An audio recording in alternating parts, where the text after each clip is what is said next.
what we're finding is that compliance kind of creates this weird mental barrier for marketers where it almost doesn't feel like it's worth the effort. They don't need the cool thing. They need the trustworthy thing. They need the accessible thing. They need it to not be scary. How am I developing trust with my institution, whatever that looks like?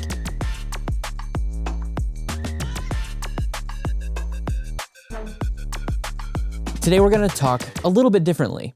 Normally we talk to a general audience of people who are thinking about video podcasting, but today we want to talk to someone specific. Marketing people in the world of banking and finance.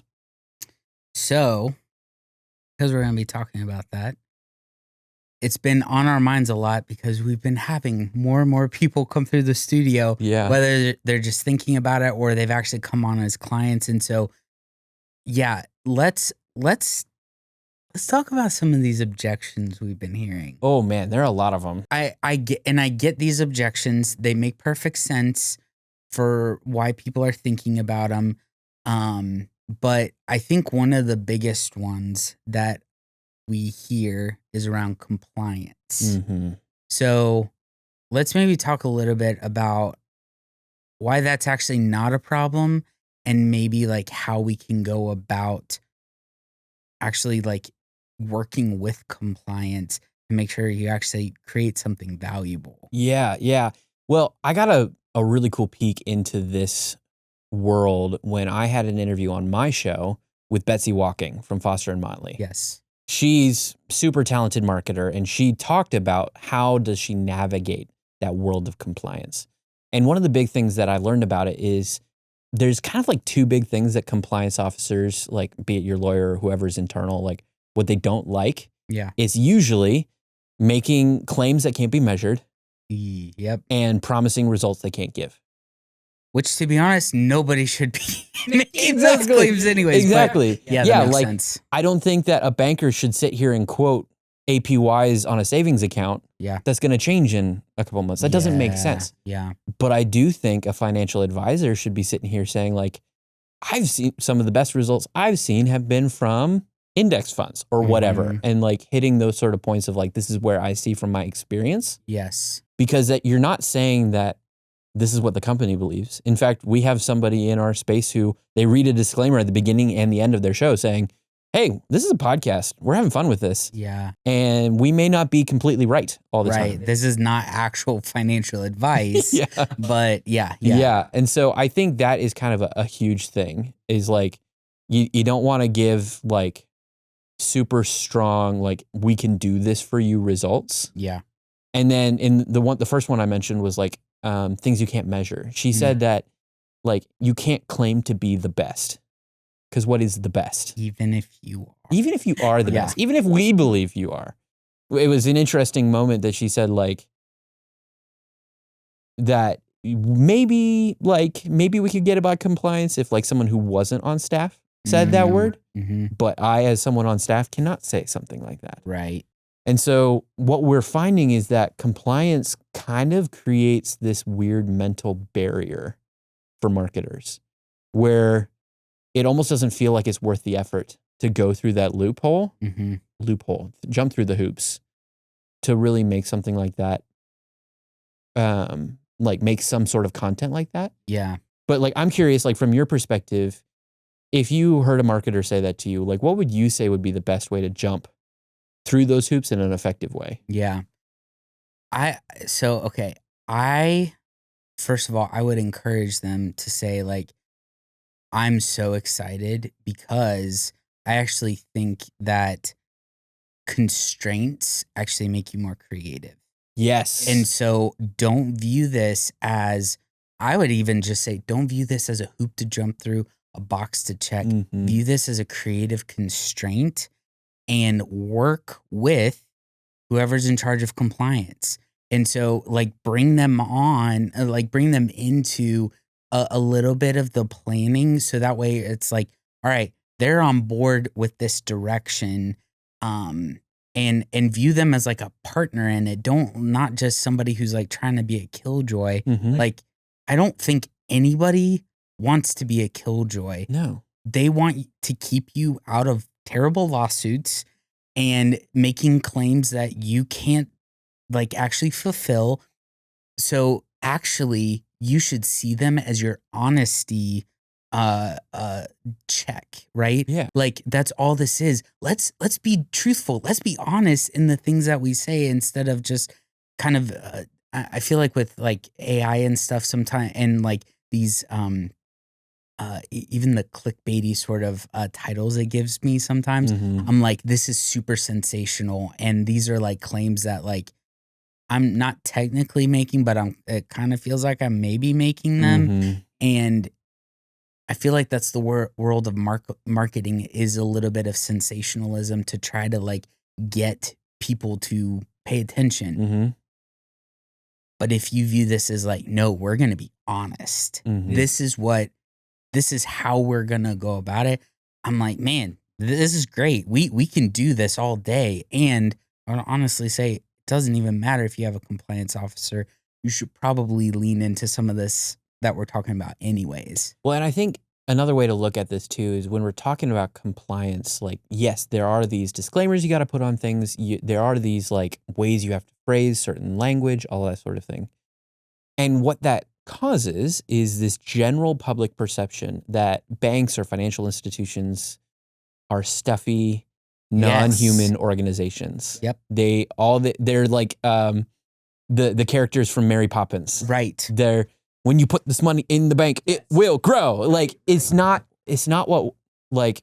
And it's because you have to put disclaimers and blah blah blah. Yes, and like it feels like they're all just suits and all they care about is the bottom line. And if you are one of the few that can try and figure out how to navigate this world of compliance and yet still create good, engaging content that helps build your brand, build the brand you're working for, that will set you apart in some massive, massive ways. Yeah. And we're going to get to some brainstorming here at the end of this episode where we're going to talk about specific ways that you could potentially create a show. So make sure you stick around for that as we do some more of this conversation. Yeah, I love it. Well, okay. So I feel like that summarizing a bit, like compliance is not a problem. It's a creative constraint. And when you said that, that reminded me of John Bob. And he had this statement that he told me once, actually when I was recording a podcast with him. He said, every day on the wall of his high school classroom, there was a poster that said, creativity cannot exist without boundaries. Yes. 100%. And I think that's huge. Yes. Like, I realize that like, when I sit down and someone gives me an open-ended question, I have no clue where to go with it. 100%.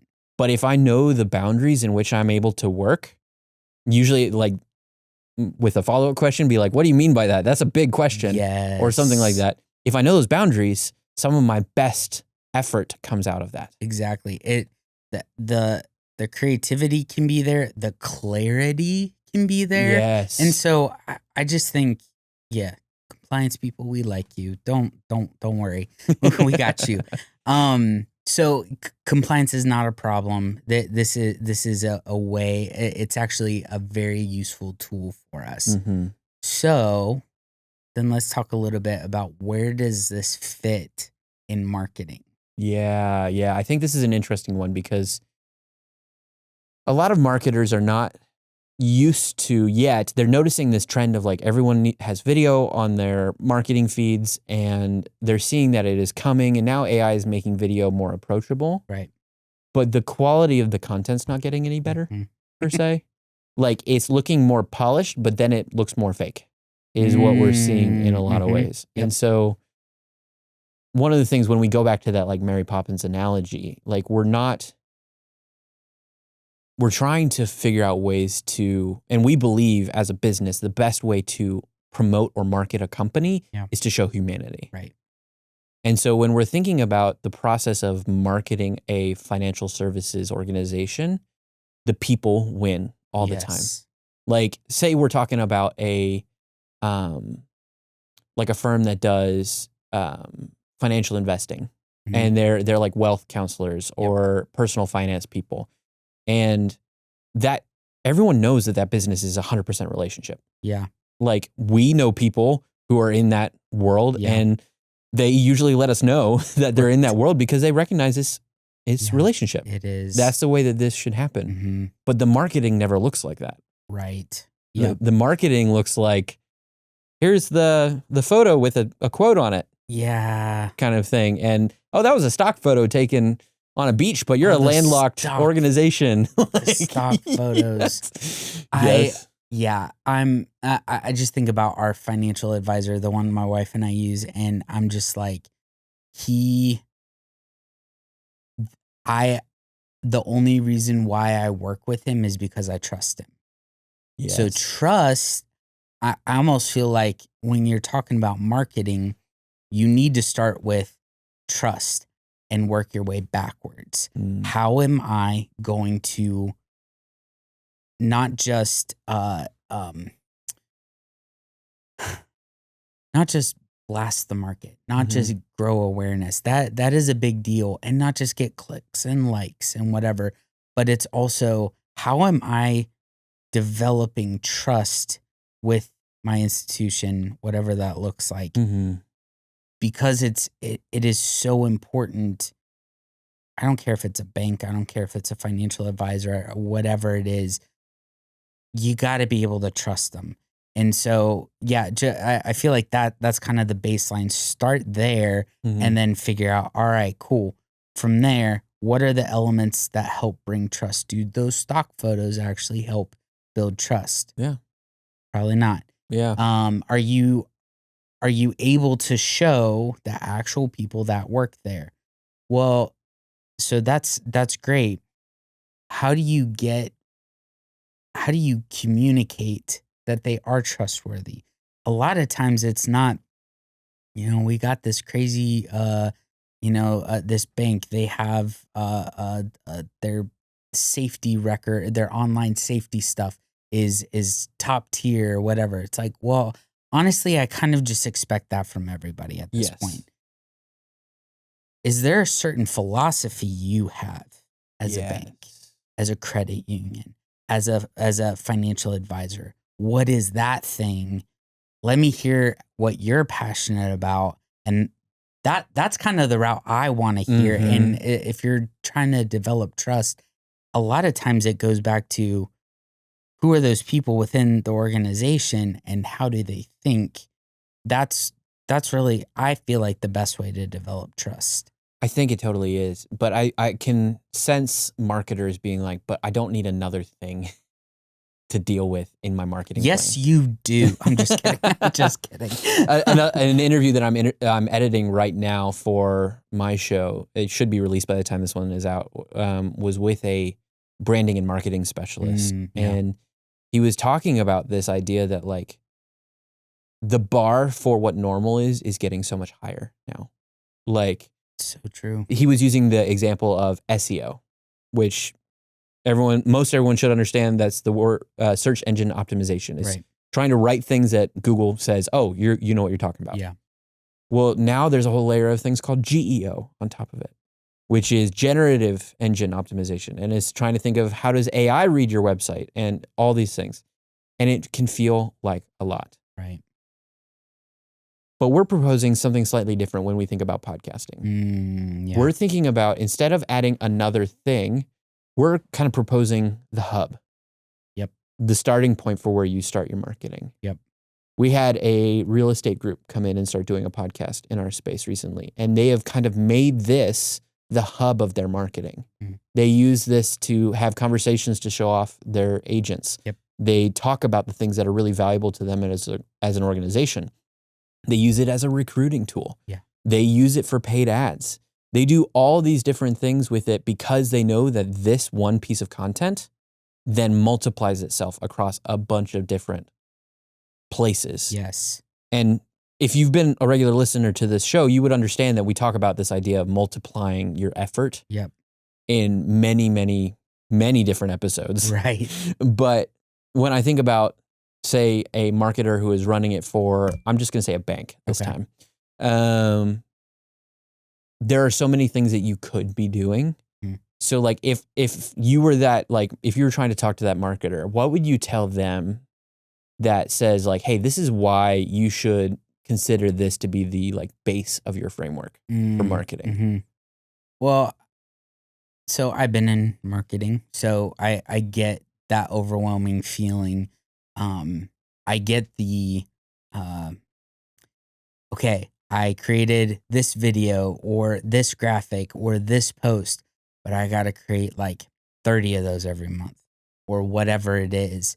And it feels like I just have to like keep coming up with 30 ideas or whatever it is, plus the email newsletter, plus print, whatever it is, right? Yeah.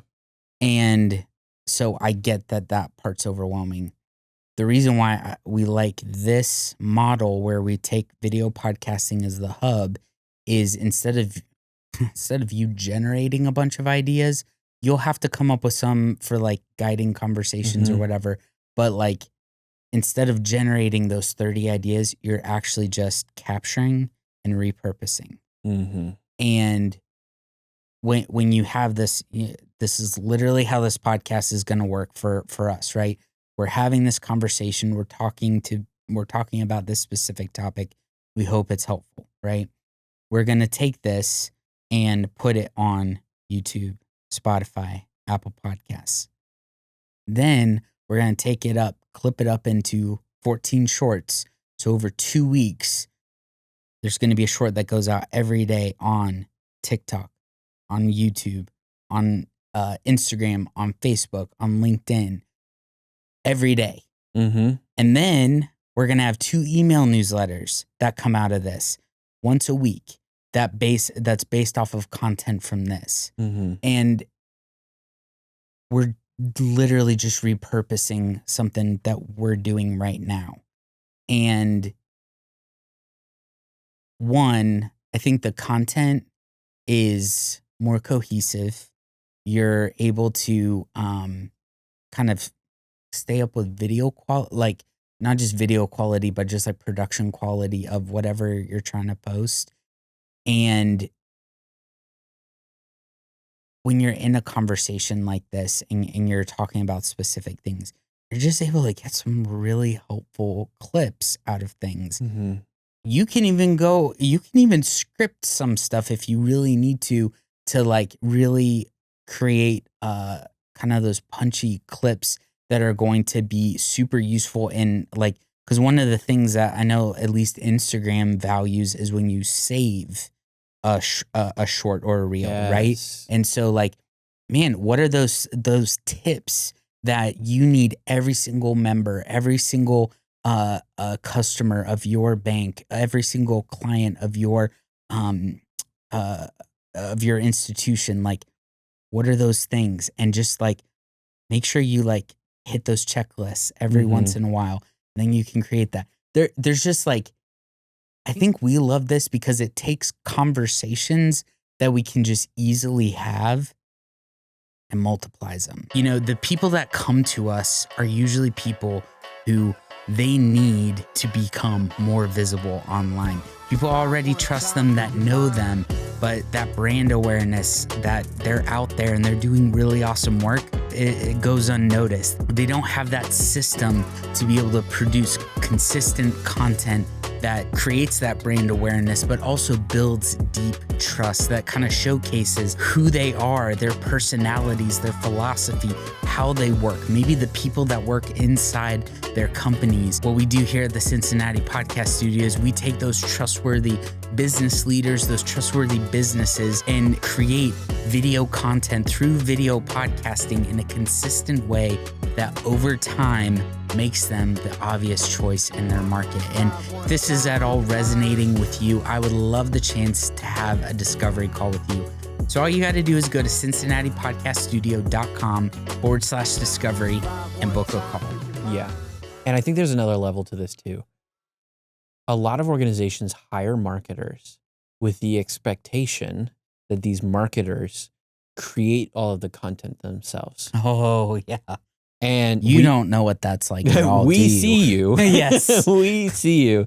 One of the other things that I loved from my conversation with Betsy was that she said the role of a marketer is becoming a lot less of a doer, but a curator. This is not her exact words, Sure. but like it's like project manager. a project manager style thing where you understand the vision, you understand the language, you understand the direction you want to go. Yeah. You just bring in all the other organizations to help you go that direction. Right. And so when I think about something like this, like obviously this is somewhat self-serving. We want you to come podcast with us because we love hanging out with really cool people. Yeah. But the reason that we say that is because then let us take this pressure off of you. Right. If nothing else, if you only do one podcast with us a month. Yep. And let us do the editing. Yep. You at least get a full podcast. Yep. And 7 shorts. Yep. You get all of that. So if nothing else, you have 8 days worth of content done in an hour. Exactly. Like that is huge. And then you haven't repurposed it yet. You can do the blogs. You can do the new email newsletters. You can do screenshots with real humans instead of those stock photos. Right. And like talking about those things, you can, if you know about that. Yeah. Oh yeah. If you know that you've got upcoming events, then have a podcast about that upcoming event. Yep. And then you have drippable marketing content before that event happens. Yep. If you've got a specific things that say like you're trying to bring in more young people into your financial advisory firm. Yep. Then find what those young people are Googling. Yes. Like go online, find autocomplete data, and then make just those the questions for the podcast. Right. Doing all those things will just create the answers to the questions that all of your people already have. Yep. And then you're doing it in one 90-minute session every month, 2 90-minute sessions if you want to cover even more of your time. Yeah. And then boom, like it's all there. Yeah. And I think what gets me excited is giving people a reason to pay attention, to follow your social media or whatever. Like, because if you are creating content that's actually valuable, that is answering those questions. So if you don't know where to start, there's different tools that you can use to actually Google, to see what people are Googling, what they're searching on AI for. That's a thing. But I can bet you also probably have client calls. You have people that come in to consult with you. You have people that are talking to your members or your customers every day. Figure out what those questions are, and then you just start answering them on the podcast. I'm getting ahead of myself here. But like as you were talking, it's like the thing that was really exciting me was like, just give people a reason to pay attention to you. Yeah. Give people a reason to hit follow, to maybe like, to maybe save, because you're actually giving valuable information. Yeah. Well, this wasn't on our list of objections, but I want to touch on this one because I think this is another thing I've heard from people that I think is valuable to talk about. Yeah.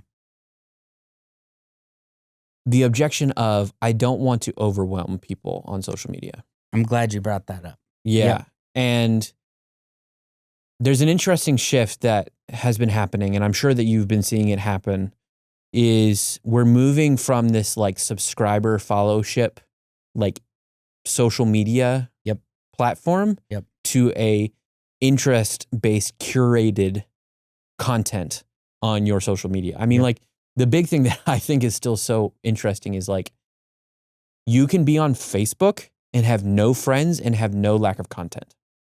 So true. Because it will find the things that will be interesting to you. Yep.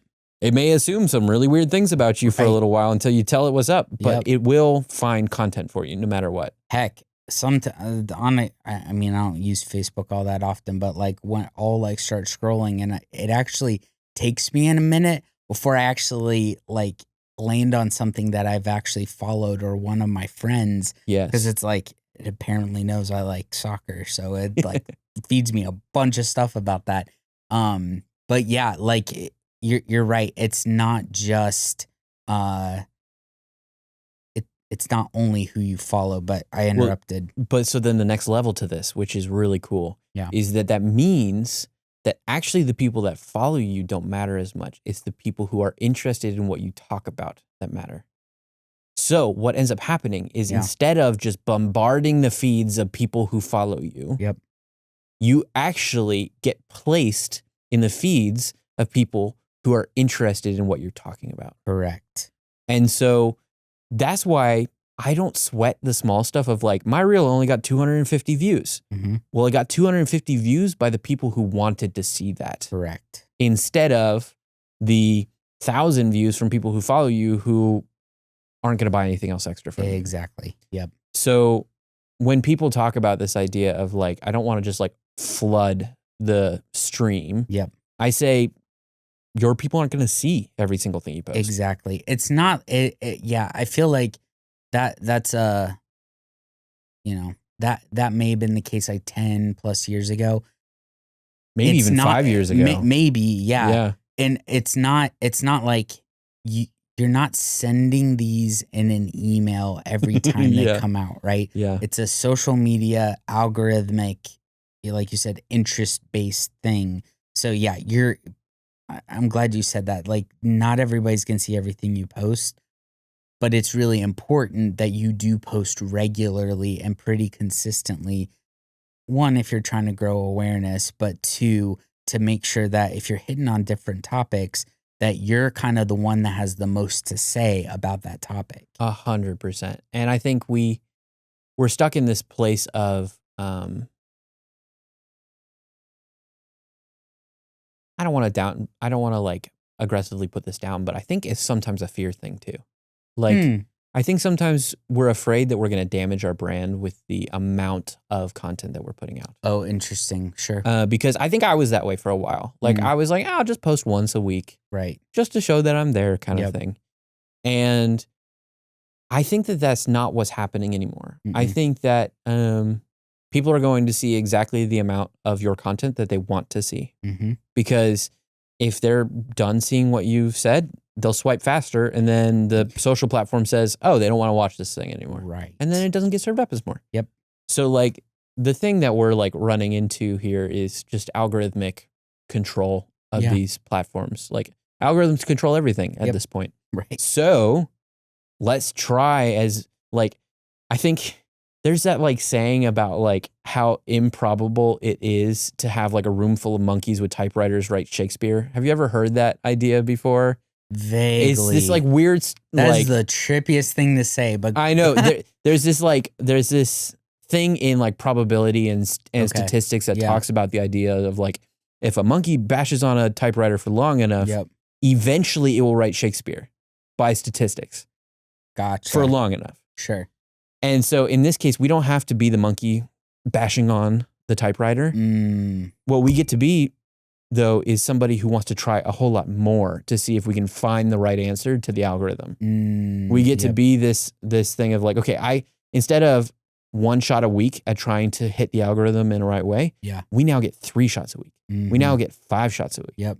Like, I can't shoot a 3-pointer. Right. But if I have 5 shots, I might be able to hit one. Right. And so I think that is the way that we need to think about marketing, especially in an organic sense. Obviously, paid media is a whole other space. Right. But when we think about it, it's like we're just trying to increase the odds of what we are creating actually hits the right person. Yep. Yep. Now, okay. So we've got, compliance stuff. We've got this whole marketing hub idea. Let's talk about getting the right people on board. So, okay, you're maybe a marketing manager, maybe you're the marketing director, but there's people you need to get on board. Maybe you need your CEO's buy-in, maybe somebody else. We want to speak to that. What are some of the things that they can do that might help them get people on board? Yeah. I'm going to start off with the negative, I think, on this one. If your business is not relationship focused, then podcasting is probably not for you. Yeah. Because potentially, while podcast could be a thing, Yep. like I think relationally focused leadership in an organization or relationally focused financial advisors or whatever, those are going to be the people that will win in this space anyway. So really what the sales pitch looks like to a financial advisor, to a CEO, to a bank manager, to those sort of people is, hey, you're a really awesome person to be around in person. Yeah. Let's find a way that we can make you also as recognizable and as trusted online. Like, that's literally the sales pitch. And literally write that down. Rewind like 10 seconds or whatever. Write that down. I think the big thing that people think about is like, I don't want to invest my time sometimes. They feel like, oh, this CEO is super busy. He's got a packed calendar. How are we ever going to make the time for this? The big thing is you just sell the benefits. You say like, hey, look, we don't want our 5,000 employee bank to just be a logo. We want it to be a human. We want it to be like you have said, leader, that we want it to be relational. We want it to be hometown. We want it to be whatever it is that language is. And the way that we do this is using you with humanity. Yeah. With real conversations, with getting to know you. We've said this, I mean, this is an old example by now, but the 2024 presidential elections was called the podcast election by a lot of people in marketing worlds, because in the end, the amount of votes that ended up, or the winner generally, landed based upon how much time was spent on podcasts. And the only reason is because the more time you spend on a podcast, the less you can hide. People get to know who the real you is pretty quickly. Like, it's pretty hard to really fake it for that long, unless if you're like a trained actor. And so if you're looking at your CEO, at your financial advisors, at your bank managers, whoever, and saying, you're just a really awesome person. And we really want you to be able to show how awesome to our community that you are. That's all what we want. And then you turn that into marketing content. And then what you can then say on top of that is like, oh, and by the way, like you spending an hour in the studio makes us like 3 weeks of content. And they're like, wait, really? Well, and I think the other piece too, so this is a slight objection that I have heard people say, is like, I'm not cool enough, right? That doesn't matter. I'm not cool. And I know. I'm just like, what people need in, especially when we're talking about finances, right? People's money, right? They don't need the cool thing. They need the trustworthy thing. They need the accessible thing. They need it to not be scary. And so can you bring that calming presence? Can you bring that trustworthy presence? Can you break it down, whatever you're talking about, in a way that is simple, not like trying to like make things, complicated things, not dumbing it down, but actually helping people and equipping them with knowledge to make better decisions. Can you be that? I think then you need a podcast. Like, that's the best medium for you to be able to do those things. Well, I mean, let's think about it. There's two big podcasts in the world of financial conversations right now. Love them or hate them. Been around. There's Dave Ramsey. Who's been around for a really, really, really long time. And all that he is a house flipper that learned how to talk. Pretty much. Like, that's what he did. He went bankrupt and learned a lot from it and said, here, let me share how I got out of this. And the interesting thing is like, I would not classify Dave Ramsey back in the day as cool. Like, not at all. But he was having conversations that no one had ever had before. And he was being empathetic and caring to the audience. Now, counterpoint. And this may get me he also calls people stupid, but he does. He does.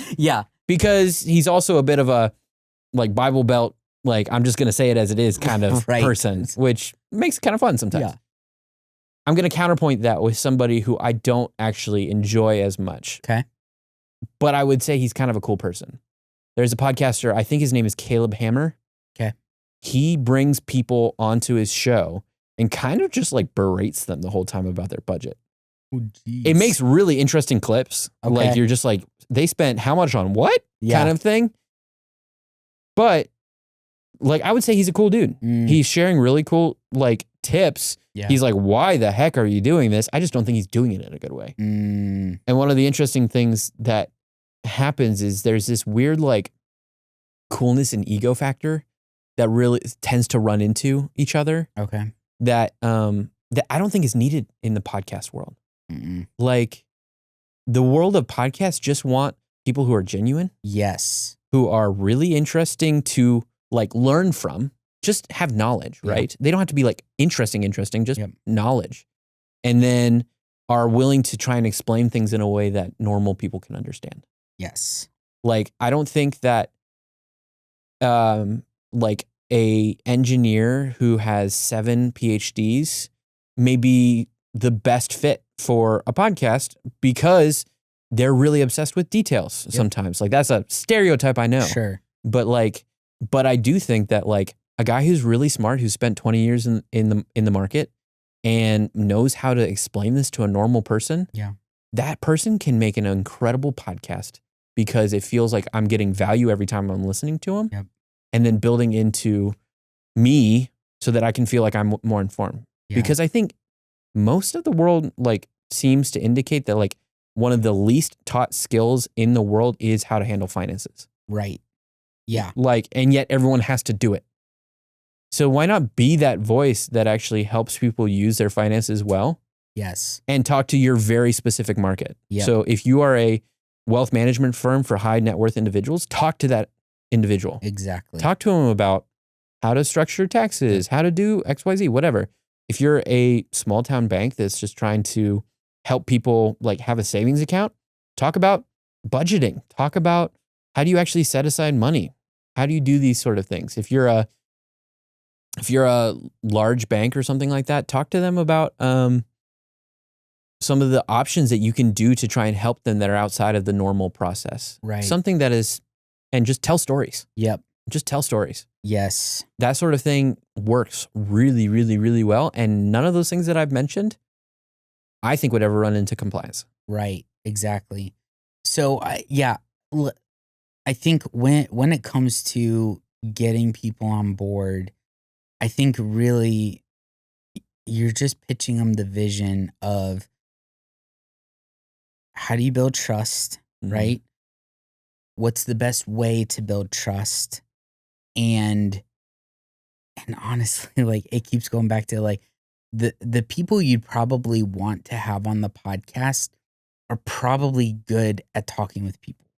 And so like all podcasting is having a conversation.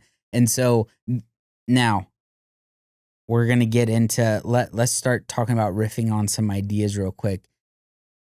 And as I transition into that, one of the things I was thinking about with one of your last points was the whole like, you have 7 PhDs or whatever. Probably not I don't know anybody who has that, but like sometimes those people aren't maybe the best to have a podcast. What is interesting is what if, say, your CEO has a hard time simplifying things?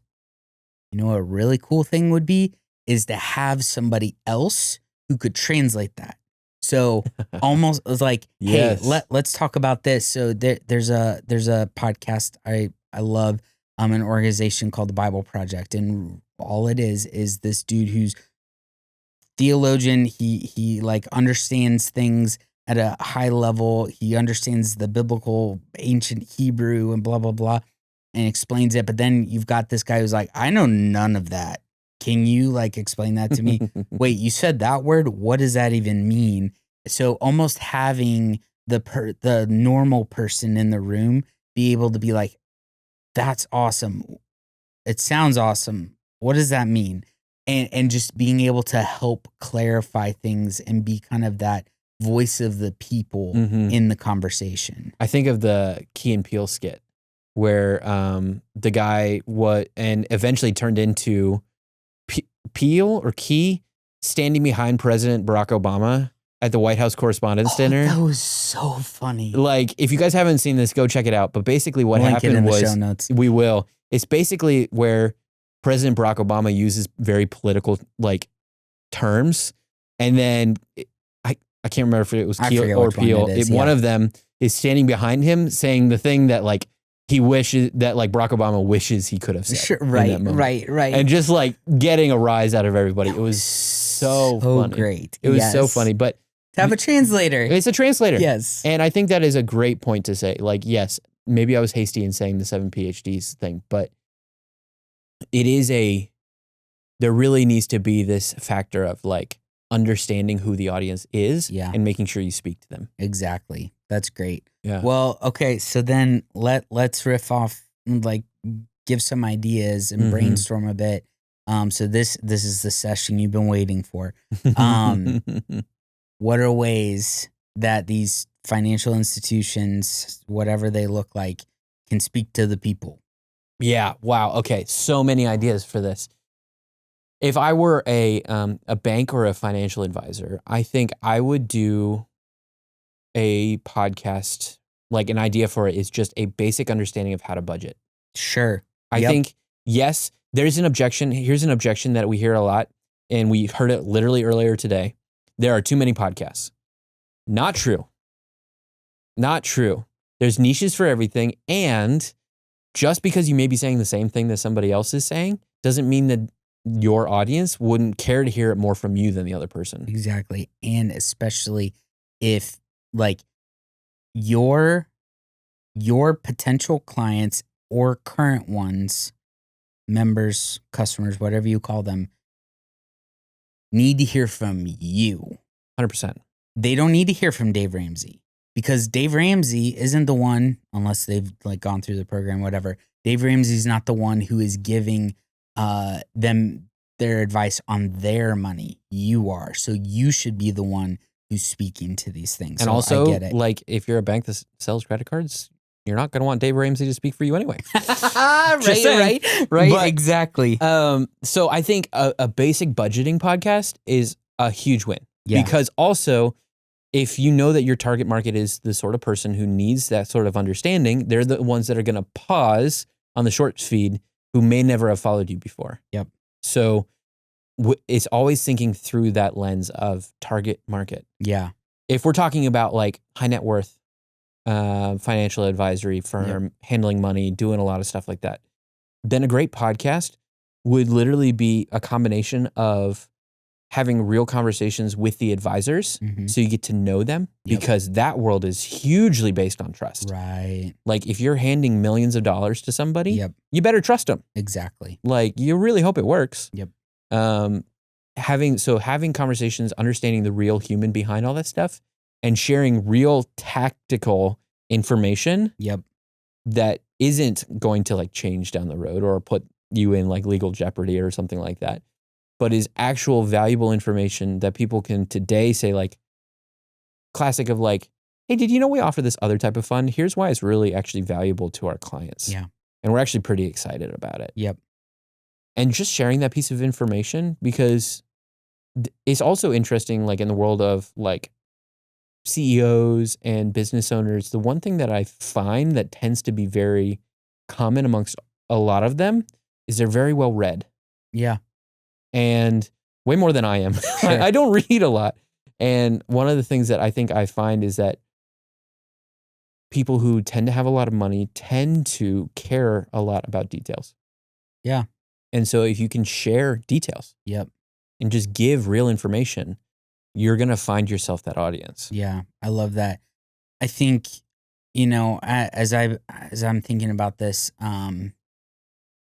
some of the ideas that were coming to my mind is, and some of these are just like episode ideas. Some of these could be like overarching themes or show ideas. But like, honestly, just a basic philosophy of money.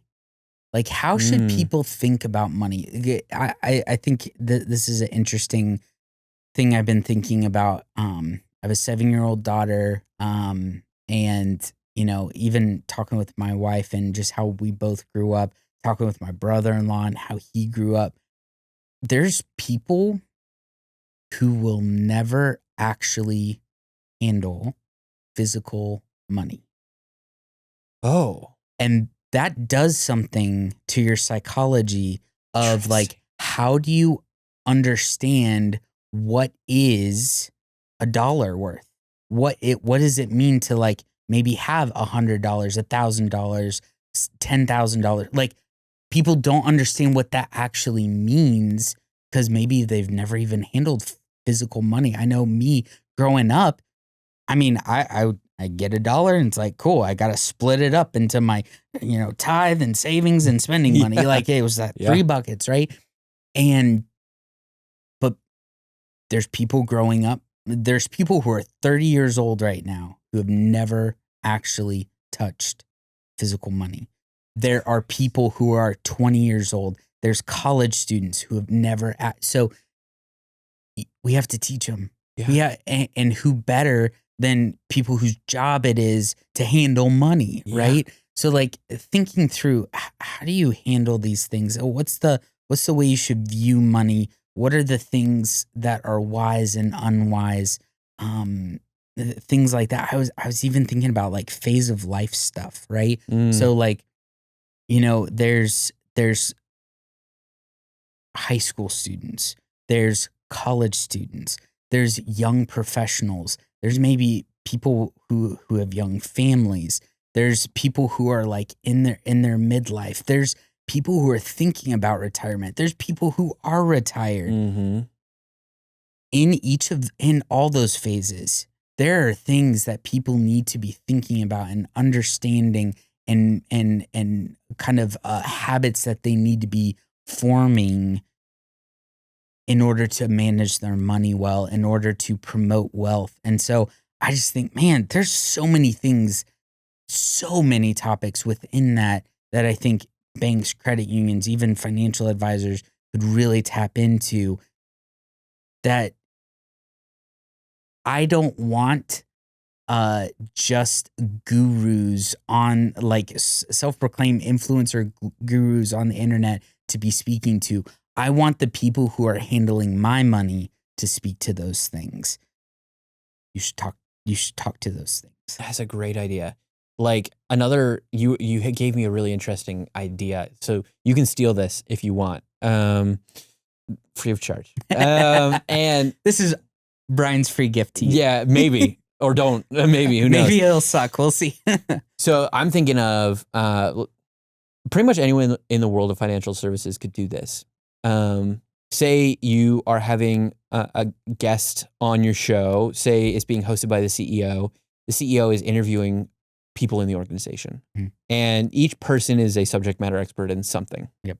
So one really fun way that they could do this is you basically create a version of Jeopardy around the specific topic that you're doing. Interesting.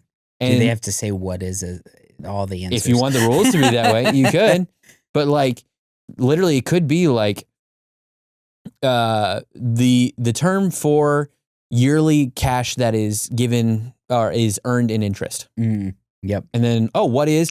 Yep. And you literally are hitting all of these things that like the person may need to understand about your world because let's be honest, we've been talking about this already. Like it's confusing. The world of money is deep. Yep. Super deep. Yep. And so like creating something like that could be really, really fun. Yeah. There could be a bit that you do at the end of every single podcast that's like a Wheel of Fortune style thing. Yeah. Where like you spin the wheel and who knows, like that person has to riff off of whatever happens there. And then if they do, they've earned the chance to do a giveaway to everybody who's listening to the podcast. Yes. Like if they answer the question correctly. Yes. And like one of the best tips that we try to give people that's really easy to pull off is when you hit the end of your podcast, whatever it is, do a lightning round. Yep. Just do a bunch of little questions that create sound bites. Yep. That it could literally be all the Google autocomplete questions that are out there. Yep. Like, how do I start a savings account? Yep. Boom. Answer the question in 30 seconds. Yes. Those sort of things create these moments. Because I think we didn't talk about this specifically, but like when you think about how you're going to create these podcasts, yes, people will listen to your full show. Yeah. Especially if they're interested in it. But you will get more eyeballs on the shorts. 100%. It just always works that way. And so if you can think about how you can create moments inside of your show that are clippable, Yep. the more likely that podcast will succeed. Exactly. So just thinking of it through that lens of just how do you create those moments, and how do you create things that feel different and engaging and also feel like it works the mind of the person who's listening. Yeah. Like a Jeopardy style thing where they can think at home too, like play along with you. Like those sort of stuff is really, really valuable. Yeah. But there's also one other type of podcast that we haven't mentioned that we're actually talking with a client about right now is when you're starting to deal with organizations that are really, really large. I'm talking 300, 1,000, 5,000 employees. You deal with the issue of the CEO or whatever leadership is really far away from them. Right.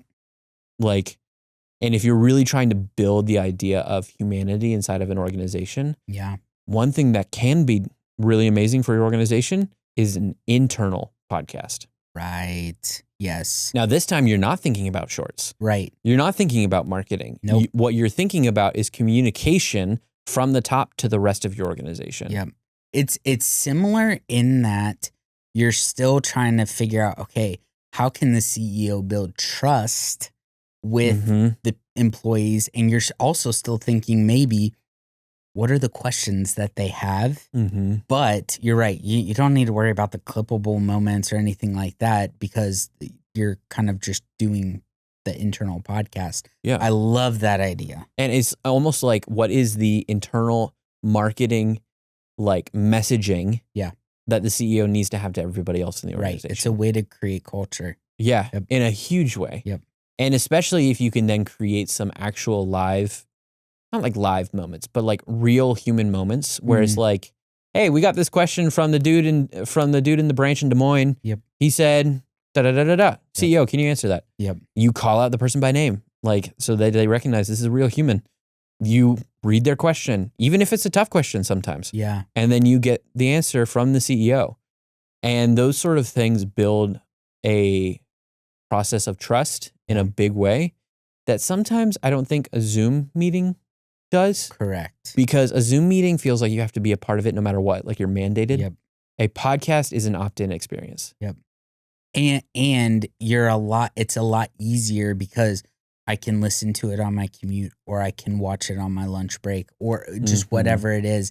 It's way more accessible because it's both an audio only or audio video medium. Yeah. And this client that we're working with, we're actually really excited about. Yeah. Because this is something that they're recognizing as their organization is growing. The CEO can't connect with everybody. Yep. The branches are growing and it's just harder. And so, exactly. Yeah. So I think all these things that we're just trying to say is that, the objections are real. For sure. There's a lot of crazy things out there that we're trying to, that can say like, this just isn't worth my time. Sure. Especially the bigger the organization gets, the more different marketing channels that you have and all these things. But the thing that we come back to time and time again, especially when we start moving ourselves personally into other worlds of marketing, like us venturing into the world of ad buying that we don't normally do for the studio, the more we recognize podcasts just work. Yeah. It's a system that's so easy to use. And it doesn't feel like it doesn't feel like we're drained at the end of it. Exactly. It feels like, wow, we got one, wow, where did the time go? Yes. But two, it's like, if you're doing it right, you're getting people who are excited to talk about what what you're talking about. And so you just kind of riff on it and when you sort of feel the energy and that sort of thing. And then it's almost like they were just like, oh, wow, that was awesome. I'm ready for the next one. Like that happens so often. Yes. And so podcasting is the best medium we have found to help build trust. Yes, to repurpose and all that, but to really build trust and to showcase, like our vision statement is no faceless companies. So to make maybe a financial institution that might only feel like a logo, putting faces to it, putting a tone of voice to it, putting thoughts and a philosophy behind that, that's actually a more fuller brand experience. And it's just the best. It really is. Hey, thank you so much for listening to this episode of the Cincinnati Podcast Studio podcast. And if this provided value to you, again, would you please hit that subscribe button? And if you're a business leader or even a marketer in the greater Cincinnati, Northern Kentucky area, and you're like, man, I do feel invisible online, and I really would like to be able to scale trust and grow awareness through something like video podcasting, I would love the chance to have a discovery call with you. So all you got to do is go to cincinnatipodcaststudio.com/discovery and book a call. Thanks again for your time, attention, and trust, and we'll see you next time.